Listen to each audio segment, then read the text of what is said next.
Important encounters are planned by the souls long before the bodies see each other. Paulo Coelho.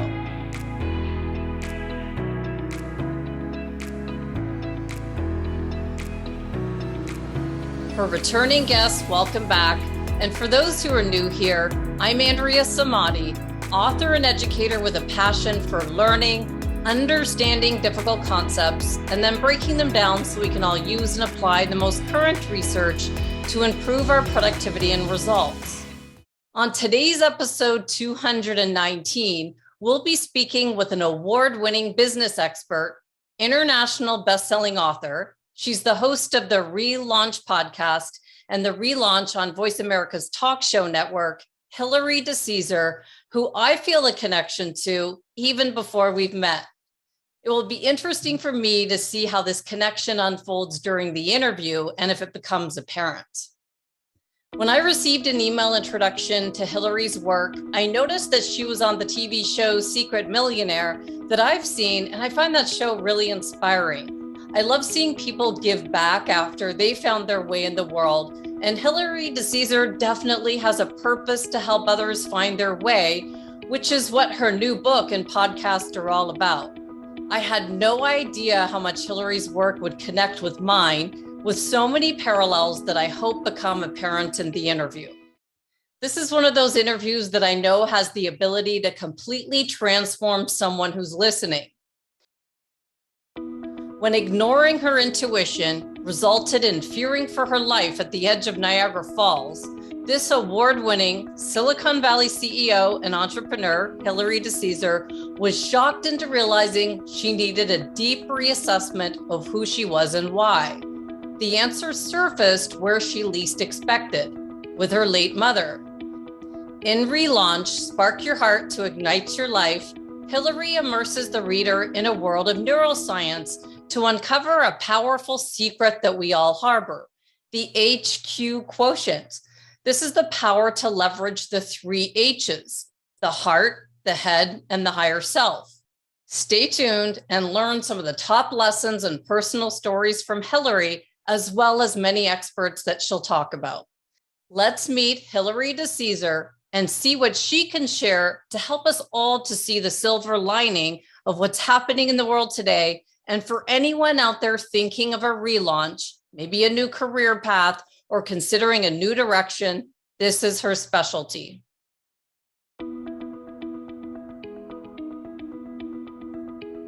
Welcome, Hilary DeCesare. It's such a pleasure to meet you. And like you've said on your podcast, Relaunch, you mentioned how lucky you feel to get to speak to such incredible people. Like you had Dr. John Gray. And, so just, I feel that way as well as I get to interview all these people. Thank you so much for being on the podcast today. Andrea, are you serious? I'm so excited to be here. I think you're fantastic. And this is going to probably be like the highlight of everything around the book right now, which is just so incredible to be doing this with you. Well, I am so excited about this. And I had to do some research as I was thinking about the questions for you. And I know that your team sent me some amazing questions, but I had to dig a little bit deeper. And you gave me, or I got sent a copy of your book that really helped me. It's coming out June 9th, right? So we're going to. That's right. You got the pre-release. Yep. So excited. So I know I'm lucky that I got to have this chance to see this. But I actually found so many connections to your story, to my life. And I thought, I wonder how many other people that are going to watch this are going to also feel the same way. And I just want to kind of open up with something that kind of gets to the heart of who you are. Because, of course, I see, you're on Secret Millionaire. And so I watched that, and that was like heart-wrenching, and it got to the heart of who you are.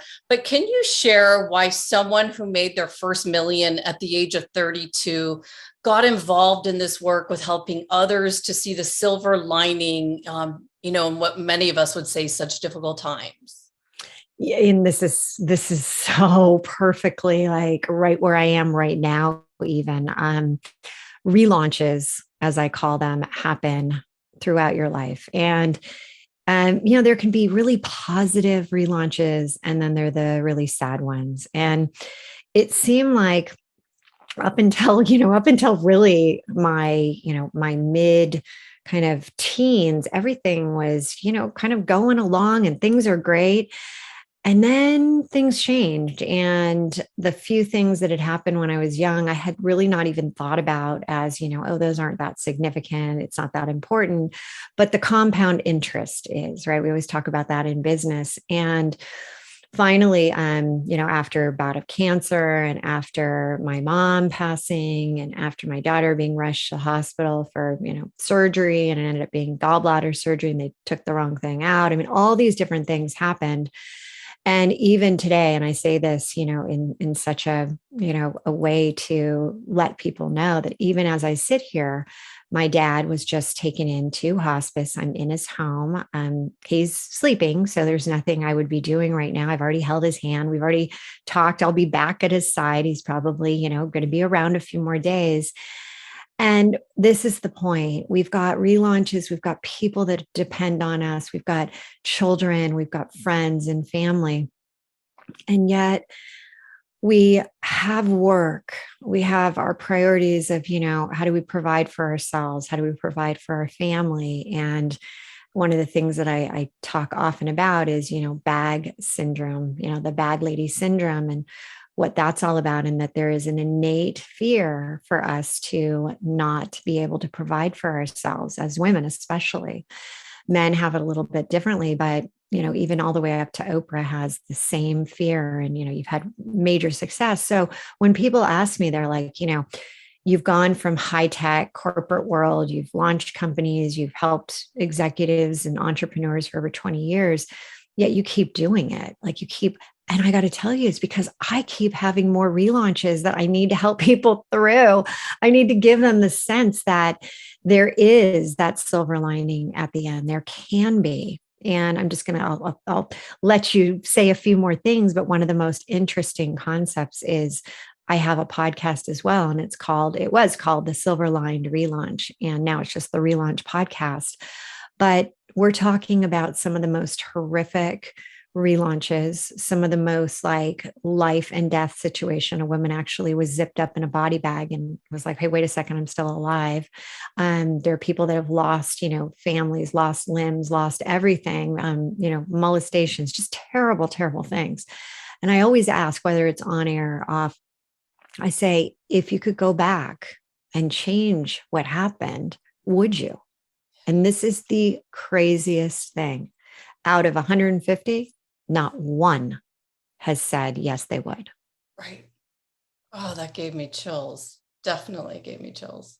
It's just, because when you can actually look at something in a different way, it changes everything. And when you can start to think about, and this is where, my mission in life, my vision is helping people, these men and women in their mid zone. I call it the mid zone, this midlife, but really these days, midlife and relaunches, I mean, it's hitting all the way down. It's hitting high school, college, all the way up to 60s, 70s, 80s, and more. I mean, we're all going through, if not an individual relaunch of something in your your professional life, your personal life. It could be in your corporate world. Relaunches are happening there. Companies have lost their own identity. People are working, hybrid, and they're feeling disconnected. And then there's the global relaunch. And the global relaunches are, the pandemic and war and, inflation and things like that. And all of these coming together create massive stress in our lives. And that's why I keep doing this, because I keep finding different ways to help people have more impactful relaunches and develop their own resilience as they go through these. Wow. And I had no idea as I was calling in that you were at your dad's house and that this was going on, because I know that I actually knew that he wasn't doing well a couple of weeks ago from your offices. So I'm so sorry to hear this. And it just kind of brings me back to the lessons that you learned from your mom before she passed on. And, can I just bring that up? It was in the very beginning pages of the book, and you had a relaunch with your family at a time when you were young, and your mom wanted to paint the house, but there wasn't enough money. So she decided she was going to paint the house herself. And I remember just reading the pages thinking, wow, that's incredible. And also from your point of view, what are the neighbors going to think and that whole thing? And it just took me back to when I first landed in the US, and the job I came to do fell through with Bob Proctor's seminars with September 11th. And I ended up cleaning houses and nannying. And here I was in this house that Bob Proctor happened to be in that day. And I was cleaning and doing windows. And it just reminded me of your mom's story, because she took pride in painting that house. And Bob knew me. It wasn't like he was like, who's the help over there doing the windows, like, one line at a time, making a big mess. He knew who I was. He knew my background. And he came over, he pulled up his sleeves. He didn't say a word, but he showed me how to clean the windows this way that he cleaned them a billion times, like fancy, and all the dirt went like in one place, not all over the rug. That is the greatest story. So your mom took pride in the painting, and I saw Bob, he got up from his business meeting to show me, like, let's take pride in these windows. And I'll never forget that. I don't think I ever told anyone that story. It was just me and Bob on the back patio, him with his sleeves rolled up, showing me, let's do the windows this way. And I'm like, okay. I didn't do it as good as he did. And no one ever hired me to do windows again. But the lesson learned was the pride in the cleaning. There was nothing wrong with the fact that I was making money that way. He was proud of the way he made his money in difficult times. What did you learn from your mom with the house painting scenario? Well, and first off, I have to say, I love the story. And this is exactly what I'm hoping people will realize, because when I first came up with that story, your publisher is like, and your editors are like, give me another story. And you're like, I don't have any more stories. And they're like, but think, there must be another story. And I'm like, well, there was this time when we were, living in Bel Air, and all of a sudden we, went through a major crisis. Stepdad lost his job, and mom wanted to paint the house, and we had not like a penny. We barely had enough money to even pay the mortgage at that time. And so she did decide to, take it on her own. And, and it was a story that I had actually chosen to kind of forget, because I was embarrassed by my own, oh my God, what will my friends think? But I'm a teenager, and I'm like, this is the worst. I'm coming home, and oh my God, please tell me that I won't see my mom on this ladder. But you know what? She always had it all, put away before I got home. And there was always this little teeny section. So imagine this, 5'2" woman out there on the ladder, painting it one stroke at a time, never knew how to paint, didn't have YouTube to go and try to figure it out, went to the paint store, got all this stuff. And as I started to remember, and it's ingrained in you, right? It's part of who you are. And I have always felt like, again, why did I do the podcast, the Silver Lined Relaunch? I've always felt like there are everyone has a Mount Everest. Everyone has something that they're like, scaling, that they're trying to get up. And sometimes we forget about our own personal abilities, and we think, oh, I've got to call this person, and I got to get this person involved, and I can't do that. I've never done this. When in fact, you really do have all the resources inside. You may not know exactly how to, as you said, finesse that window and clean it the right way, or paint the house, or do whatever you're doing. Right. But I just hung up with a gal, and she said she had hired so many different people to do her website, and it just kept being wrong. And I'm sure people can understand this resonates with people. It's like that dreaded website conversation, right? Yeah. And I'm laughing as I say this, because I'm going through that dreaded conversation right now, saying, where the heck is our new website? And so anyway, she said, in the mail. It's Yeah, yeah, a exactly. And she finally said, I just got fed up and I just said, I'm going to do the website. And she said, everyone should do a website. And I laughed and I said, interesting, you should say that. Almost like everyone should probably paint a house. Now, we're not all going to do that and we're not going to go build a website, but there is something to understand what inner strength you actually have and to be able to look at situations in a different way. And even coming in today to have this, incredible conversation with you, I've had the privilege over the last 14 months to read my dad the book, to read chapters at a time as he's, been in bed and not able to move. He was a captive audience. So it was good. But he even as I said, Dad, should I cancel? Should I? He's like, are you kidding? Go talk about the book. And so there's this smile that I have. I just got chills literally up and down my body. There is something for each and every one of us. And it doesn't have to be like, as you said, you didn't even remember this story. And I'm hoping that others will be like, wait a second, that just triggered something else. I did that. And look at the significance that it played in your life. Like you said, you asked 150 people, would they have changed anything? And it sounds awful, like to make things work for me. When September 11th happened, I cleaned houses and was a nanny. And I can make that sound like so victim-y, oh, poor me, I had to do this. Or it could be the most empowering time of my life, which it was. And I wouldn't have. And look at where you are now. Look at even as you're sharing this story that, it didn't work out. 9/11, a global relaunch was happening. And yet you were, spinning off into your own personal relaunch journey. I mean, it's so powerful, but it's how we look at things. Absolutely. And I remember when I interviewed Bob on my podcast, he referenced that time. And I know he was talking about it. He said, I'm so proud of how far you've come, not far from where I've come from. And he was referencing the cleaning because that's where he started. And where he ended up was miles from that.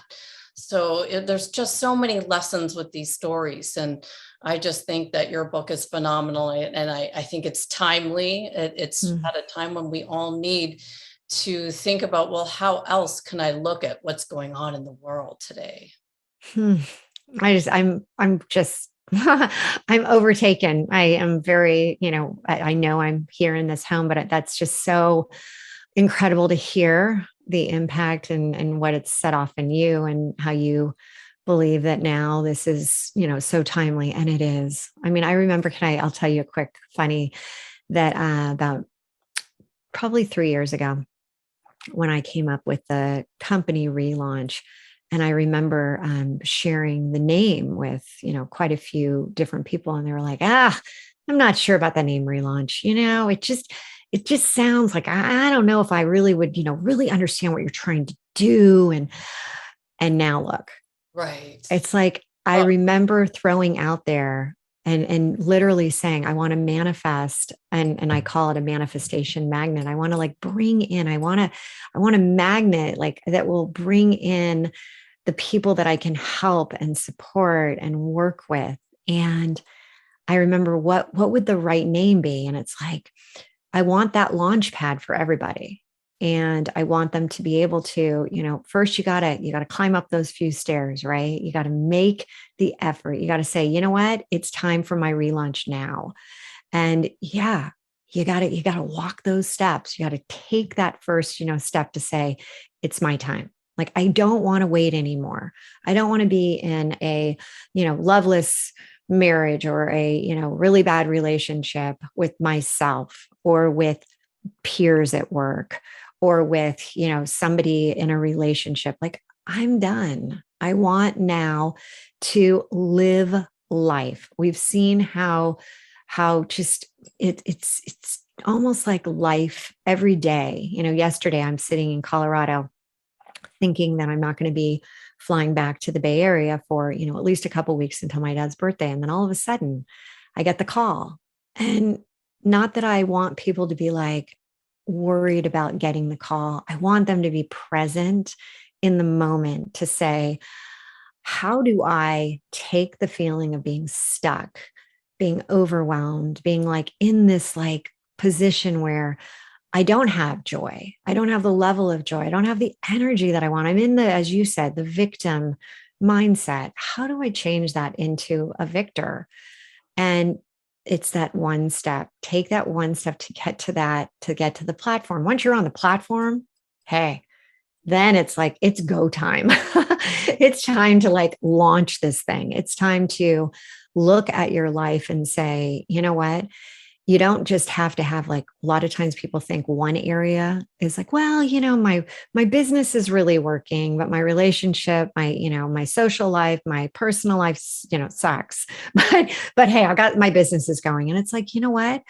When did you stop actually believing in yourself that you can have each and every area? And I'm a big proponent, and I talk about in the book that there's a lot of gurus out there that are like, love your life, love your job, love your relationships, love, love, love, love, love. And I love love. But I know from my past experiences that it was really, really tough when I was in self-sabotage mode, when I was in hating myself mode, when I was getting a divorce and I was like down and out, when companies that, I thought were going to be unicorns ended up, crashing and burning. It's those times where it's really tough to go from that place to loving anything. Right. And so I often say you got to, start with just where you are and go to like first. Then we can move to love. And it does happen. Well, I know that as we're talking and getting to know you, I can see the spirit of you. And we interviewed on episode 214, just a couple back, this woman named Dr. Marie Gervais, and she had a book. It was called The Spirit of Work, and it was all about bringing the spirit into work to make an impact on the workplace. And I really think it's similar to what you're doing with your 3HQ method, although I don't know the whole thing, but I've, got an idea from your book. But it wasn't long after researching you that I could get to your spirit. It was fast. And it was like within that Secret Millionaire clip, probably when in the very beginning, when you had to leave your beautiful home and things behind, and then go to this place in Long Beach that, I saw many houses like that, but if to sleep in it, that's a different story. I would have been Cloroxing all night, and I don't know. which I did. Yes, they definitely try to break you on the show. I was freaking out watching you. So I could see the spirit of you and the not wanting to give up because there was so much more. And it was 5 days. Imagine those people that lived there all the time. And 5 days was killing me just to think, how's she going to sleep for 5 days? What's she really going to do? And, so looking back, what was that experience like? Was there anything now that you learned and gained from that the show didn't cover? So yes, it was a really interesting experience because it was during the time when Shark Tank was just starting. It was becoming really big, and Mark Cuban was going to be on the episode. And so I was being asked to be on that show, and I was being asked to be on Secret Millionaire. And I was trying to weigh each opportunity. And I thought, to be able, I take the name Secret Millionaire out because that's not what it's about. It's about highlighting people that are doing the most incredible things, but they're not getting that notoriety. They're not getting the spotlight on them. And what it does is it allows for the person who's being highlighted, me in this case, to be able to give my own personal money. It was not the TV show or the network. It was me giving them the money so that I could highlight them. And I decided to go that route versus the other. And what I really noticed and what really came to be, and 3HQ, as you mentioned, if you think about the 60s, 70s, or 80s, IQ was the big thing. It was all about intelligence. It was all about how smart are you, problem solving. Then in the 90s, it became about EQ, emotional quotient. How empathetic are you? How are you? And are you touching on your own emotions? Are you touching on others? And they've been in these silos for years. And what I have done over the last 20 years is I've really incorporated in not just IQ, EQ, but I coined the term 3HQ, which is head, heart, higher self. Get out of your head into your heart so you can tap into your higher self, your best self. And when you think about that show and you think about heart based and you think about like, wow, there's more. You don't just make money. And I had always been a check writer, like, oh, let me just give you for this cause, for that cause. Oh, sure. And I felt good about myself. But when I had to get out there and I had to live the life, I was undercover and I had to work at these places, it gave me a new perspective on actually being with people and not being outside looking and saying, oh, yeah, here you go. Here's the check. And so when you were talking about, the other episode and what's happened when, you're bringing out these incredible people on your show, I want to mention that when you look at an entrepreneur, you look at a corporation, there is a head to a corporation. There's an identity. There's the beliefs that the company has. There are the limiting beliefs that the people have within the company. That's all part of the head. That's all get out of your head. And there's ways to do it. And I think we're going to talk about them in a sec. But then the heart is all about that emotional side. And if you look at what is the most important to employees right now, it is communication, number one on the list. And when you think about the communication and the empathy of what people are going through, and you think about the fear, uncertainty, and doubt, that's all the heart. How's your company? How are you as a person putting that out there? And then when you think about higher self, the business, your business as an entrepreneur has a best version of itself. It has an energy to it. And are you in victim mode, which is low energy? Are people that work for you feeling like, when's, what's going to be, the next thing that comes up, what problem, how are you facing it? And bad management, bad leadership, even how you treat yourself directly impacts that energy. So when you think of 3HQ, it's an individual 3HQ lifestyle that I'm encouraging. But once you've mastered this to bring it into your business, which is a direct reflection of you, that's when you can truly have a lifestyle of success. And so were you thinking of all these things when you were back on that show? Were you thinking of these I love that. Andrea, that's so perfect. No, I was thinking about the rats that were going to eat away at everything if I didn't put it, which one day you have an allotted amount of money and they gave me, I had to live basically right at minimum wage or a little below just to kind of get my head in, they wanted to make sure I was living that lifestyle. And I had the ability to go to a grocery store or a store and buy food, but I also had the ability, if I wanted to, I could eat fast food. And so I had gone to In-N-Out Burger, which is like, it was just something that would allow me to feel like I was kind of back at home. And I had all of the little condiments. So the ketchup, those little teeny plastic things, I left those out. And in the morning, the rats had gone all over the countertops, had left all their, poop and had opened up all of the ketchup and it was all over. And I just remember thinking like, I think it was the second day. And I was just like, what is this? Why am I here? And then I went outside and there was this little boy riding his bike. He had just gotten a brand new bike and they'd just taken the wheels off, the training wheels. And I sat down on the stairs and his, mom and I, in the book, I talk, or maybe I don't, I talk about that around the corner, somebody had just been killed the week before I got there and shot. And so I was sitting there and I'm watching this kid go in a 10 by 10 area with this little bike trying to make the turn so he didn't, slam into the fence.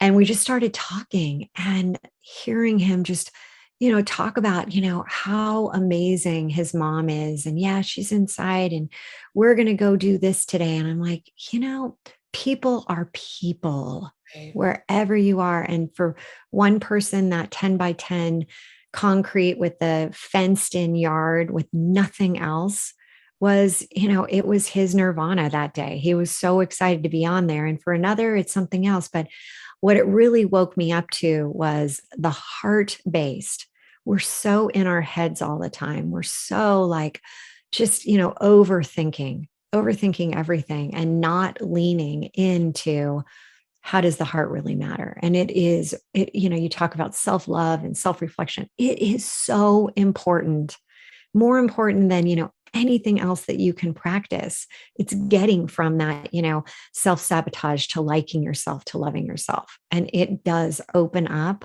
It opens up, the gates. It opens up so many different possibilities. And it literally opens up your ability to manifest what you ultimately are going for. Here's the thing. Most people don't know what they're going for. Mm-hmm. Mm-hmm. And so we talk about this and it's like, but if you don't have that sense of gaining clarity in your head, if you don't have the ability of the awareness, then how do you expect to move past where you are? You can't. Right. And as you were talking about that, your experience from leaving your beautiful home to going to this one with the rats, it made me remember when I would go into the schools. Some schools are beautiful and they have like everything. They have like shiny pencil sharpeners. And then there was this one school that was like this fence, and you walk in it, there's weeds. And I'm like, where's the front door? Is there anyone here? And I walk in, and the feeling of this school that's run down is nothing but love. And that's the one that I chose to spend all my time with. I'm like, I want to go and spend my time with the kids here. And they were loving, and it doesn't matter where they come from, which is the heart of this. Which is the heart. You got to be able to see the heart in amongst the rat poop. But you're finding that people, entrepreneurs, corporations are trying desperately to get to the heart. They're trying, but they don't know how. It seems to elude them. And we talk often, and you hear it a lot about, the belief systems, and you've got limiting beliefs, empowering beliefs. But what if you notice that you've got a limiting belief? Then what? Like, what do you do about it? Like, fine, Hilary, that's great that you're, talking about this, but how do you really impact and increase yourself and your confidence, right? Your competence breeds confidence. And if you're able to do these things, and I've always been a big believer in, I like to share. I mean, whether it's like, hey, I love this new pair of tennis shoes, or whether it's new, blush, or whether it's, a hair product or clothing or something that's amazing in the kitchen. I love to share. I love to share anything that I'm like, loving these days. Yeah. And this is something that I also have incorporated into the book with. They said, well, you don't really have to give everything. You don't have to like put it all out there. I'm like, yeah, I do. Because I want people to be able to start taking themselves through the processes to get to a 3HQ lifestyle. Because then I know once they do that, things change, and not just in the area that they're focusing on. They might be like, I really want to focus in on revenue and scaling my business. And it's like, great. But then what happens is that other areas of their life, they start to notice change. They start to notice like, oh my gosh, what's happening? Why is this? And then they call, and a lot of times it's like, Hilary, it's like magic. It's like, you're the genie in the bottle. And I'm like, no, the greatest part is that I'm handing you the wand so that you can use the wand anytime you want, because you've got it. Mm-hmm. So you talked a little bit about your limiting beliefs. And so I think about me back in 2001 when I was cleaning houses. It was really tough to change the beliefs and see how to get yourself back on track that you're an expert of. And you've seen people switch all the time, and even watching those people going into like with homeless people and offering them some hope, some caring and some love. Most people would think, well, why bother and waste your time? But where do we even start? I know what I had to do to get rid of the unlimiting beliefs that I had. We all have them. They show up that, what's on the inside shows on the outside. I stood in front of a room of like 100 people, and they told me what they thought my limiting beliefs were. And they were right on the mark. You mentioned them in your book. I don't feel like I belong was my biggest one. Coming from Canada to the US, I didn't feel like I belonged and not good enough.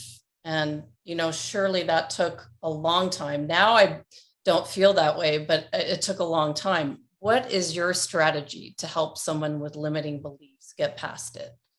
Well, and it's interesting because you are, a researcher and you have so much knowledge in terms of the neurospace. And what I think the misnomer out there is that we can just change our thoughts and everything's going to be great. And I'm going to start to focus on, all right, well, if I'm not, as you said, not, I don't belong. Oh, I belong.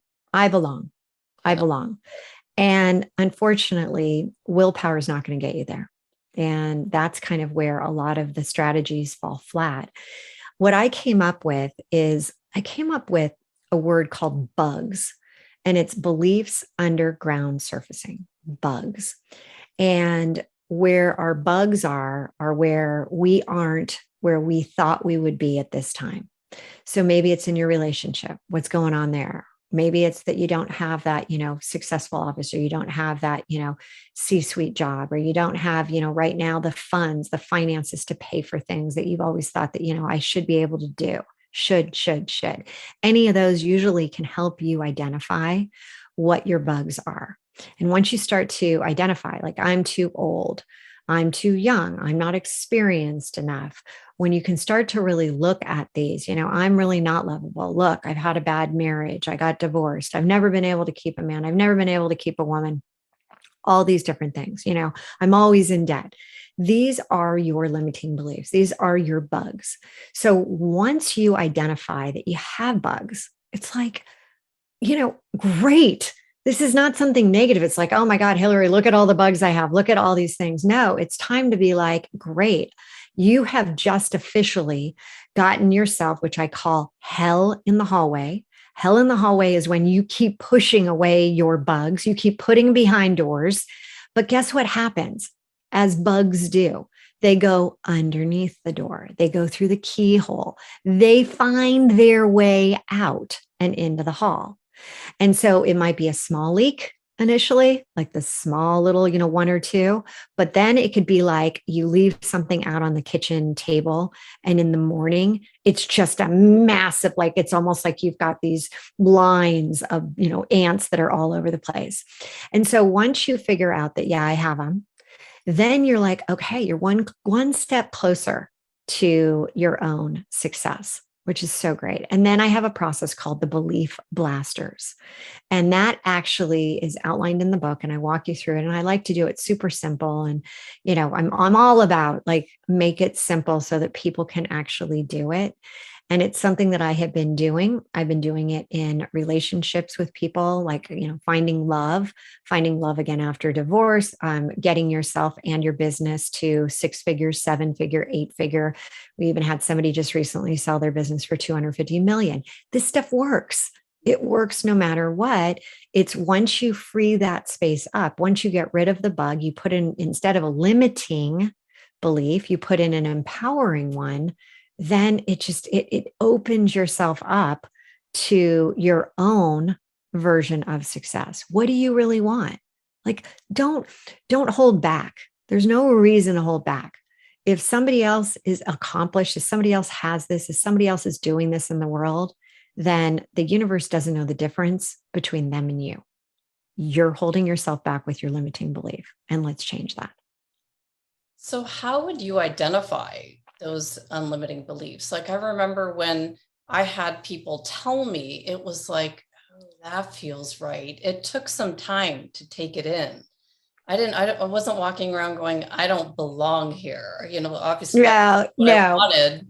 Okay. So the way I always say is, and again, simple, right? We always hear KISS, keep it simple, stupid. I'm like, keep it simple, superstar. You're the superstar. You're the supernova. You're going to be able to figure this out. This is something that you can start working on literally the second we are done with this conversation. And the way you do it is you start to look at, okay, throughout your day, what's coming up for you? Like, what is that feeling that's going on when you do enter a room and there's a group of women and you're going to a networking event and you're kind of like, huh, I have a little bit of like this uncomfortableness, like what's happening? And just identifying it, noticing it. And I call it like realizing that, hey, something is just not in alignment. Something's just not like, it's not all working smoothly. Okay. And you write it down and you write these things down through the day. And all of a sudden you go back and you're like, huh, this happened. And I was aware that I didn't really feel like great when I got on the Zoom call and there were, 10 people. And I don't know why I didn't really like, put myself out there, or I don't know why I went on this date with this guy. And I really, I didn't really feel like, I was supposed to be there, or I'm in, a meeting and I put something out there and I'm like, God, was that, did I say that right? And you start to doubt and you start to look at things in your life and where you are. And when you notice that I'm not where I thought I would be at this point in my life, think about that. I'm not where I thought I would be at this point in my life, in my relationships, and it's relationship with myself, relationship with, other people at work, relationship with your, significant or lack of. Gee, how many times have I heard this one? A woman in her 30s or 40s or even 50s comes to me and she's like, gosh, I have this amazing business, but, I never thought I would still be single, or I never thought I would be divorced and single for 7 years. That was me. That's the thing. We all have these things. It's just allowing yourself to notice, that's an interesting thought that's passing through, and just documenting it. And then you can start to, the way I like to pick out, there's always, and I talk about it, a dear friend who is in the Relaunch program. We have a program to get you through and to elevate your business and get to where you ultimately want to take your business. And she said, Hilary, I finally have identified my queen bee, that massive bug. And I'm like, right on, girl, this is going to change your life. And she did. She took it through our belief blaster and it has impacted. And she was on a path with one company that she thought for sure that this was, going to be, and she's been super successful. And then she couldn't figure out why this last company was just failing. And she ended up switching completely, starting a new business. And now the growth is not just like 10%. We're talking like 50, 100%. The growth is there. Why? Because she has eliminated this neural pathway, this limiting belief that she had. Her queen bee was that, you know what? I'm not good enough to have a business like this.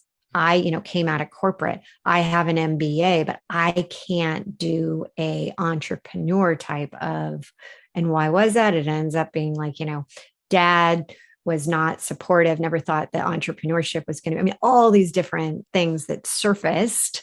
And once she was able to eliminate, it's just like, it was this beautiful manifestation magnet that started to happen. And we just talked the other day and she's like, I'm even getting revenue from places that I never imagined. And that's exponentially growing. So, and people come to me that have, they're stuck at 250,000, they're stuck at 1 million, they're just like, I can't get to the next level. And as the person did with you, it's one thing to let you know, well, yeah, what's holding you back. This is what, and, they name one of the, hundreds of limiting beliefs, but they all come down to one of three. It's the need to be loved, the need to feel like you're worthy and, good enough, as you said, and the need to be safe. And I want you to be thinking about what I just said. In today's world, as an individual, our safety and security has been rocked with the, am I going to get sick? Am I going to lose another person? What's happening? The world is feeling very unsafe. Then there's this, need to be loved, and we've all been like cooped up. So we are human beings having, human being experiences, and we're not even able to have those. We're not able to have the physical touch. We've had to put, masks on. We're not hugging. We're not being together. We finally just had, after 2 years, the relaunch retreat, getting together all these women. And you would have thought it was like, carnival season. It was like everyone was going crazy because it was so much fun just being back together. But again, if you look at that, it's our safety, love, and then, am I good enough? Am I good enough? I'm not even going into the office. I'm trying to get my business going.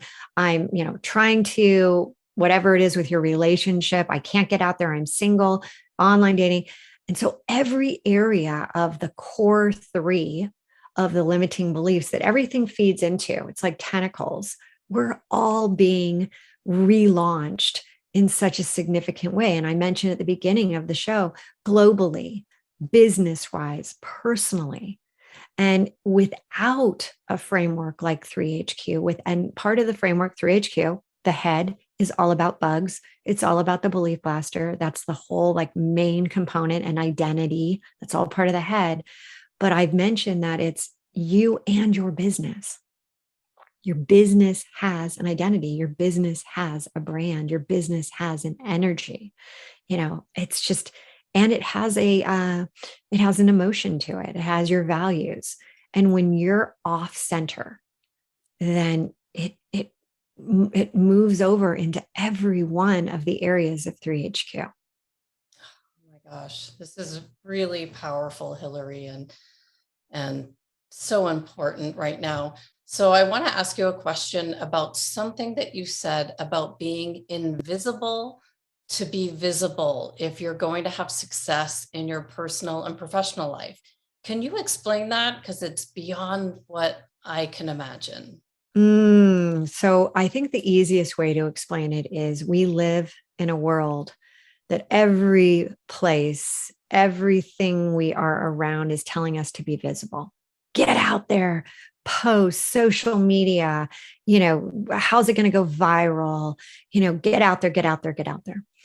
And for too many of us, myself included, we push ourselves to get out there and be visible without actually going to be invisible first. And this really is where the heart of 3HQ comes from, right? It's that heart center. It's that why. It's that self-love. It's about identifying, kind of where, if you didn't have that limiting belief, if you didn't have what's holding you back in your personal and professional life, imagine where you'd be. I mean, really think about that. And so I always say it's like after you've dated somebody and it was a bad ending, you got to give yourself time to become untoxic or not toxic, right? You got to give yourself that space before you get right back out there. One of the biggest mistakes is, to just not assess what happened, not really look at it, not give yourself the time to kind of heal, right? Your heart is like, a bone. It's like, you got to heal your heart, heal your bones, you got to give yourself time.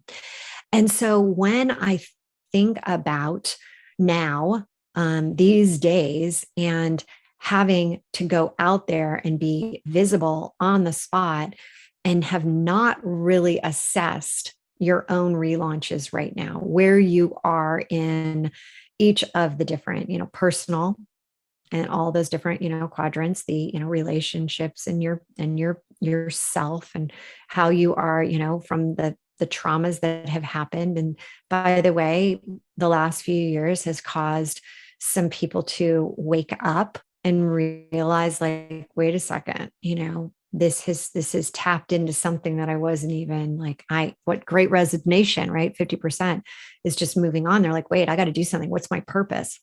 There's something that I call the why wizard, and getting to the baseline of, why, that big, massive question, why? Why am I here? Why am I doing this? Why does this matter? And when you use the why wizard on yourself, it's like, yikes, put that genie back in the bottle. But what I want to really preface here is that when you can accept that there isn't a rush, rush is a figment of your imagination, because time is also in that same realm where you can determine, like, who says that, being over 50, you can't do some of the greatest things that you've ever done? Who says that, your mid zone, your midlife cannot be the best years of your life? Who said it? Nobody. Nobody. And it might be your parents. It might be, you might have heard it, but nobody that ultimately makes the difference for you, except they are holding you back because of their stories inside your subconscious. And that's where your bugs are stored.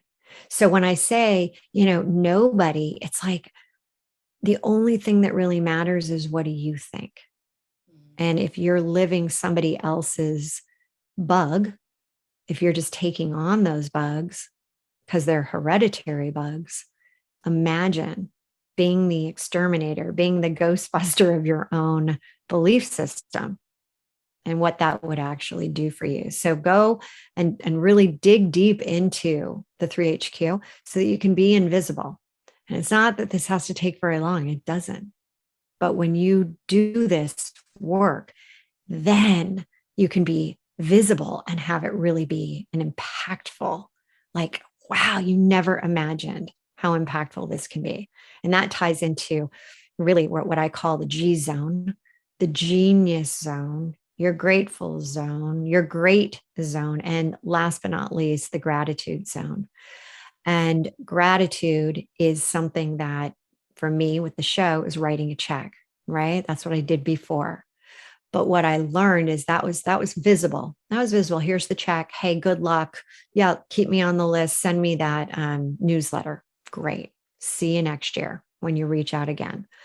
But instead, the invisible is that giving of yourself, giving more of yourself, not just a check, but like going out, and how does a smile affect somebody else? How does a comment? That's where it hits somebody else invisibly. And then that's when you start the chain of reflection, the chain of like gratitude. And it's so incredible. And it's like a snowball. It builds and builds and builds. And it just becomes this, like, you almost, it's like a drug for you. You have to, like, the more you give, the more you think about the gratitude, the more that you start to get more. And then your 3HQ kicks in yet again. And you can then think about it as, it's constantly like an affinity. It's like an 8. It's an ever loop. It just goes throughout all 3 areas. And then the end, you brought in the intuition to it, which it was something we were never taught. And it was something that I remember cleaning some lady's house, and she had this Power of Intuition book on her shelf. And I pulled it off. I'm like, what is this intuition? How can I use it to help me to get to where I want to go? Because no one was teaching us this. And so I was glad that you brought it in, because, it wasn't often talked about in business. Use your intuition with business decisions. So how do you bring in intuition into No, and it's funny, if you did say, well, I just had this, kind of my intuition, they'd be like, what? Yeah. Here's the door, lady, get out of here. Because, you're way too woo. And the way I say it now is, who knew woo could be so good for you? Because that's the thing. Intuition is part of you. It's part of like what you have. It's harnessing it. It's growing it. It's developing it. And it is the greatest tool in your tool belt. It will help you with your sales. It will help you with building your business. It will help you with your relationships. The problem is that when we, and I go back to the 3HQ, because when you think about intuition and you're thinking about it from a head perspective, it's that knowing. When you think of it and intuition in the 3HQ with your heart, it's about the feeling, that emotion. And when you think of it with the higher self, with your best self, it's a sense. And for, so many, it's like, well, I just have this gut feel. I just have this, I just know. I just had this, sense. Well, what if we actually have the ability to have all three going and we're tapping into it? And just like a muscle, just like you wouldn't go out and put your running shoes on and go try to do, 10 miles. We need to start with, hey, let's just go, a mile today. Let's just start. Let's just lace up our shoe and let's walk. We haven't even been running. We haven't running yet. Let's just walk a mile. And so it's just like that. And if you have a heightened level of intuition right now, how great. Let's further advance it. Let's get you into the marathons. Let's get you into, being an Iron Woman. Let's get you into being an Iron Man. Let's get you to that next level. And I think that there is this concept that for many people, when they have an intuitive hit, sometimes they're like, I hear it, but I'm not listening to it. I hear it. Yeah. And what is happening in that situation where you're like, yeah, I had that kind of intuitive hit, but I didn't listen to it. Usually what's happened is in the past, you had an intuitive hit and it didn't happen for you. It didn't really work out. So you've chosen to think that doesn't work for me. But in reality, it's not that it didn't work out for you. It's that you interpreted the situation. And that's where I go back to the silver line relaunch, right? In the moment, you're like, oh, worst thing ever. I'm never going to get through this. My life is over. And then all of a sudden you do, and you're like, wow. It's just so incredible now what I learned and what I experienced. Intuition's the same. Intuition is something that you can build up. And as you continue to build the muscle, that's when you're really tapping into that manifestation magnet and the ability to pull in more of what you want. This is not, there's scientific, research, and you know this better than anyone being, a researcher. And with the book, everything I put in, I had to document, I had to do research, I had to figure it out. And, even to the point of like law of attraction, like I was asked by my editors, like, well, who started that? Where did that come from? Like, how do you know it's true? All of these things.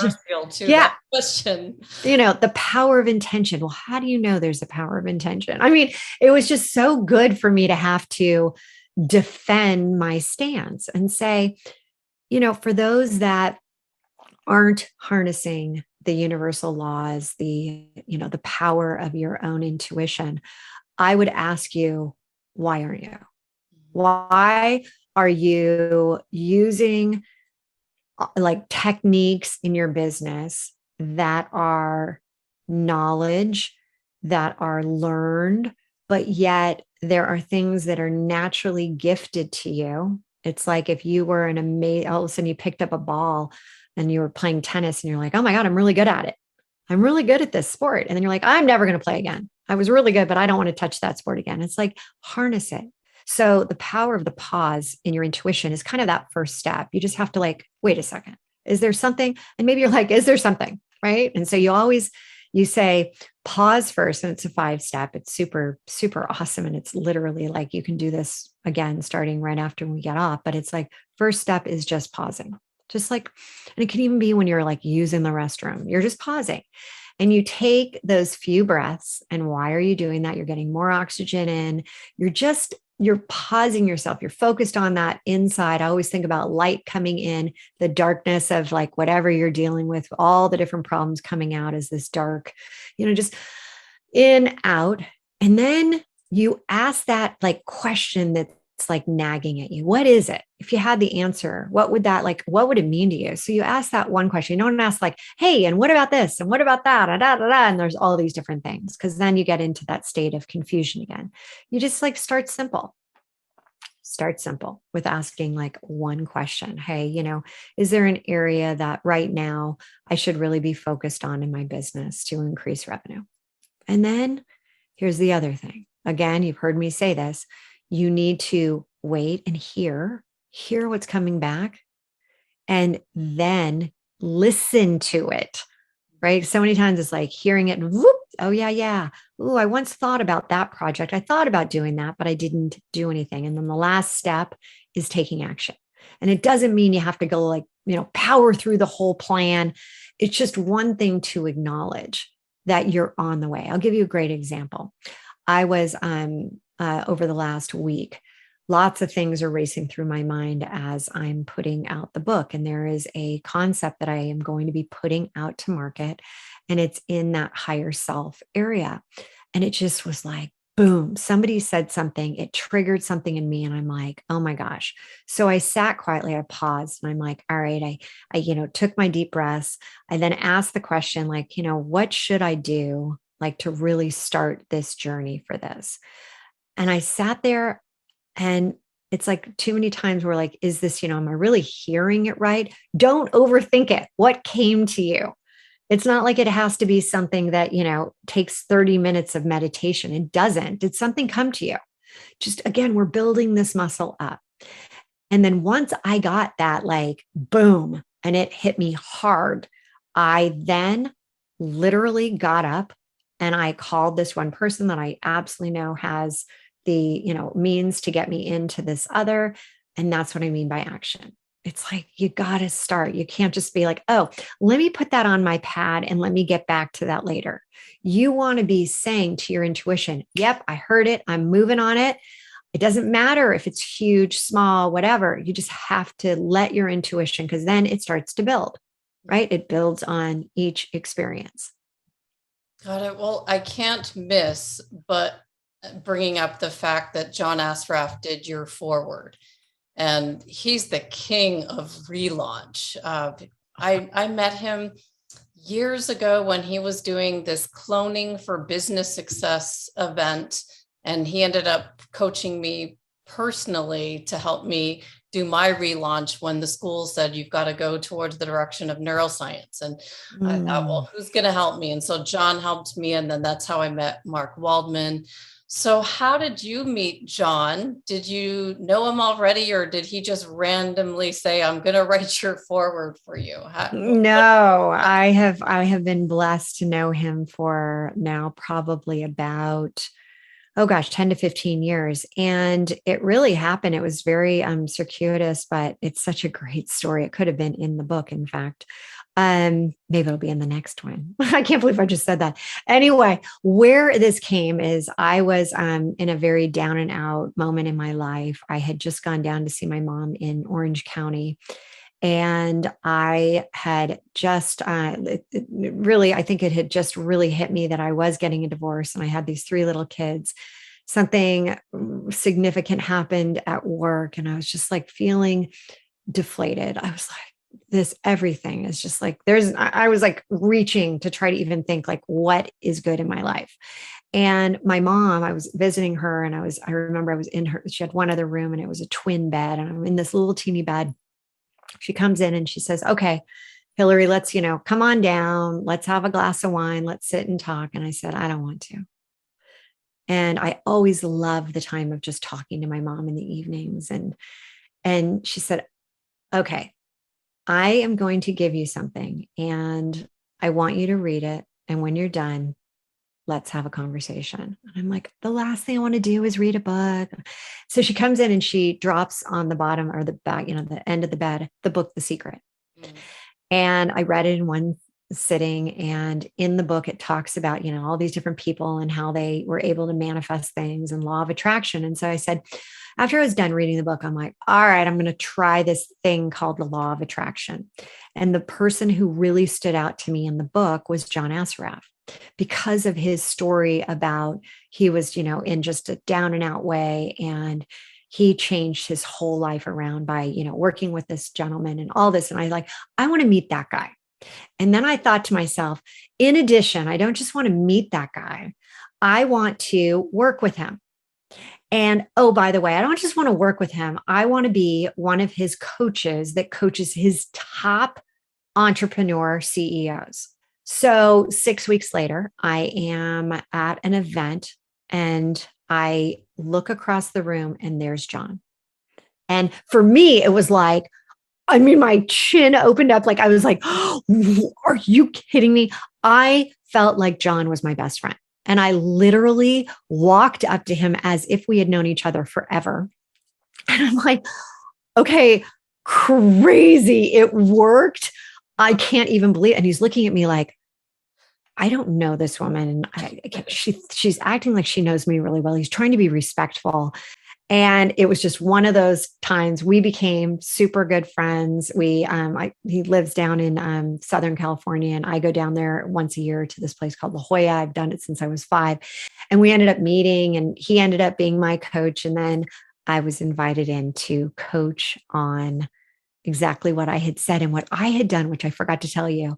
When I said I wanted to coach his top coaches, I took it one step further, and I actually just very briefly on an outline put down what I would actually coach those people on. Oh.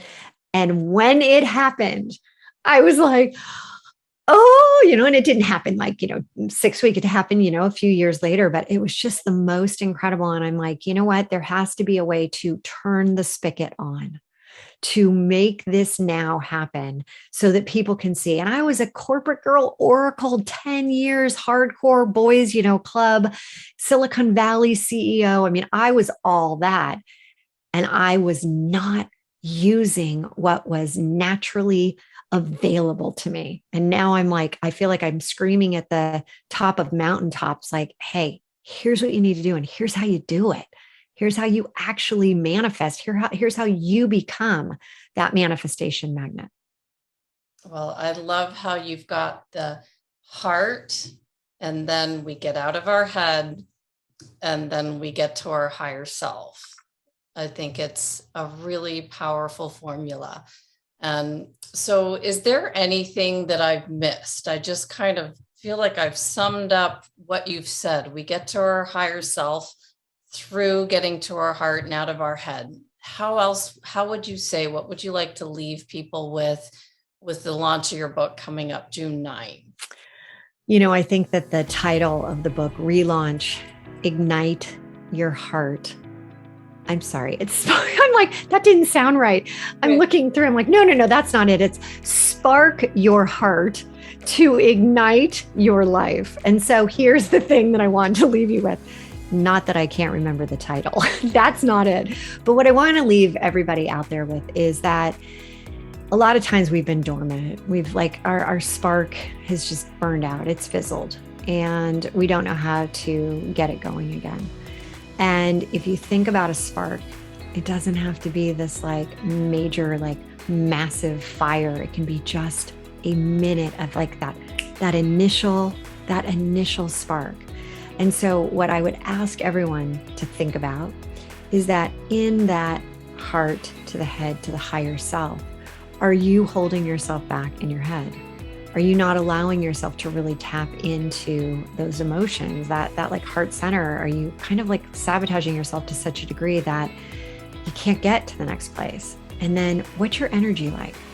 At your higher self, your energy should be as high up as possible, joy, happiness. And how often are you spending at those levels? Increasing that, bringing more of that into your life so that you can experience that ability to ignite your life. I love it. And it just makes me remember one of the last things Bob Proctor said to me in my interview with him was, you'll never go wrong when you listen to what's in your heart. I love that. Right. Very true. It's exactly what we've done here.